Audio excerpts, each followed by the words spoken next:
Boil fish এইদৰে বনালে চাগে বেয়া পোৱা মানুহ এজনো নোলাব। প্ৰথমতে মই কেৰাহীখনত মাছ কেইপিচ অকণমান সেকি লৈছোঁ, যাতে তাৰ সেই তেজৰ ৰংটো অলপমান নাইকিয়া হৈ বগা হয়। আৰু তাত দিবৰ বাবে মই ৰেডি কৰি লৈছিলোঁ এটা মিডিয়াম চাইজৰ পিঁয়াজ, সৰু এটা আলু, সৰহকৈ খুন্দি লোৱা আদা নহৰু, সৰু চামুচখন এচামুচ খৰিচা, ভোট জলকীয়া, মান ধনিয়া পাত আৰু নতুনকৈ ওলোৱা কোমলীয়া কেইখিলামান লাই শাকৰ পাত। আৰু এতিয়া মাছ কেইপিচত মই দি দিছোঁ গৰম পানী আৰু পৰিমাণ অনুসৰি নিমখ, এয়া কাটি লোৱা পিঁয়াজখিনি, সৰু আলু গুটিটো। এতিয়া তাতে মই দি দিছোঁ খুন্দি লোৱা আদা নহৰুখিনি আৰু ঢাকোন মাৰি ৰাখি দিছোঁ।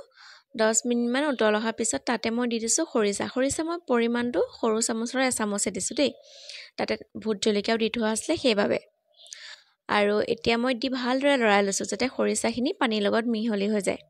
তাৰপিছত আকৌ মই গেছটো মিডিয়াম ফ্লেমতে ৰাখি 10-15 মিনিটৰ বাবে ঢাকোন মাৰি ৰাখি দিছোঁ।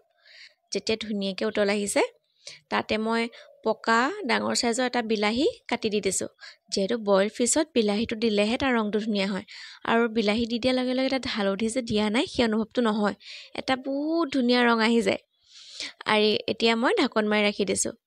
তাৰপিছত যেতিয়া 80% মাছটো সিজি গৈছে তাতে এই লাই শাকৰ পাত কেইখিলা যে আৰু একদম কোমলীয়া নতুন লাই যে মই সেইবাবে কাটি দিয়া নাই, এখিলাকৈ দি দিছোঁ। যদি ডাঙৰ চাইজৰ লাই শাক হয় তেতিয়া দুভাজ কৰি দিলেও হয় বাৰু, মই সৰু কাৰণে এইদৰে দি দিছোঁ। আৰু এতিয়া মই 10-15 মিনিটৰ বাবে আকৌ ঢাকোন মাৰি ৰাখি দিলোঁ। এতিয়া ঢাকোনখন খুলি ইমান ধুনীয়া এটা গোন্ধ আহিছে, লাই শাক, খৰিচা, আদা নহৰু, ইমান ধুনীয়া এটা ৰং আৰু পানীটো একদম জোখত ধুনীয়াকৈ ৰাখি দিছোঁ। ভাতৰ লগত খাবলৈ কাৰণে যিটো মানে আমাৰ পানীটো লাগিব ন, সেইটো তাত জোখত ৰাখি দিছোঁ। আলু ধুনীয়াকৈ সিজি গৈছে। আৰু আপোনালোকে ইমান গৰমত যদি এনেকৈ বনাই খায় খুব ভাল পাব চাবচোন। আৰু বইল ফিছ বনালে বেলেগ একো নহ'লেও হয়। আৰু ইয়াৰ যিটো সোৱাদ এইটো খালে আপোনাৰ খাই থাকিবলৈ মন যাব। আৰু বিশেষকৈ যদি আলহী অহা কথা আছে বা আলহী আহিছে, খুব ইজি হয়, এইদৰে বনাই খুৱাবচোন, আলহীয়ে খায়ো ভাল পাব, নহয় জানো। আৰু এয়া মই গৰম গৰম ভাতৰ লগত অলপমান পিঁয়াজ আৰু নেমুৰ সৈতে আজি মানে স্পেচিয়েল বইল ফিছটো মই এইদৰে বাতিত উলিয়াই লৈছোঁ। আৰু ৰংটো দেখিলে মানুহে নকয় যে হালধি দিয়া নাই, ইমান ধুনীয়া হৈছে দেখিছে নহয়।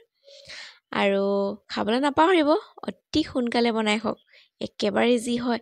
আপুনি লাগি থাকিব নালাগে, বস্তুকেইটা দি লৈ ঢাকোন মাৰি ৰাখি দিলে হৈ থাকিব। আৰু যদি কোনোবা খৰিচা নোখোৱা মানুহ আছে, খৰিচাটো স্কিপ কৰিব পাৰে, 2টামান কেঁচা জলকীয়া দি দিলে তাত জ্বলাটো আহিয়ে যাব।